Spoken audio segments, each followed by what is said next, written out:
শর্মা নিঃসন্দেহে ভারতীয় টেস্ট দলের একজন গুরুত্বপূর্ণ খেলোয়াড় ছিলেন।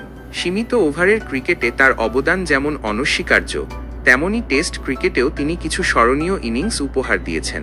যদিও সাম্প্রতিক সময়ে তার ব্যাট তেমন কথা বলেনি, শেষ 10 টেস্টে মাত্র 164 রান করাটা সত্যিই হতাশাজনক ছিল। তবুও একজন অভিজ্ঞ খেলোয়াড় হিসেবে দলের জন্য তার উপস্থিতি মূল্যবান হতে পারত।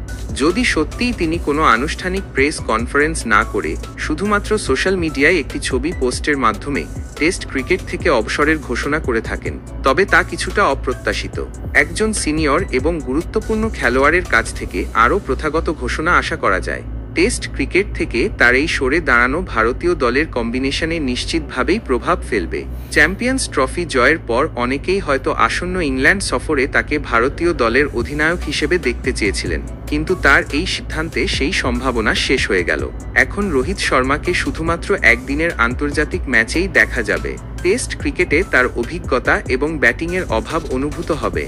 লাল বলের ক্রিকেটে তার পারফরম্যান্স নিয়ে যে প্রশ্ন উঠছিল এবং বিসিসিআই সূত্রে নেতৃত্ব হারানোর যে জল্পনা শোনা যাচ্ছিল, সম্ভবত সেই কারণেই তিনি এই কঠিন সিদ্ধান্ত নিয়েছেন। অস্ট্রেলিয়ার বিরুদ্ধে বর্ডার গাভাস্কর ট্রফির একটি ম্যাচে তার বিশ্রাম নেওয়াও তার ফর্ম নিয়ে উদ্বেগের ইঙ্গিত দিয়েছিল। এমন পরিস্থিতিতে নেতৃত্ব হারানোর সম্ভাবনার মুখে সম্ভবত তিনি নিজেই অবসরের সিদ্ধান্ত নিয়েছেন। তবে এর পেছনের আসল কারণ এখনও ধোঁয়াশাচ্ছন্ন। এখন দেখার বিষয় হল ভারতীয় ক্রিকেট কন্ট্রোল বোর্ড বিসিসিআই এই বিষয়ে আনুষ্ঠানিকভাবে কী প্রতিক্রিয়া জানায় এবং টেস্ট ক্রিকেটে রোহিত শর্মার যোগ্য উত্তরসূরি কে হন।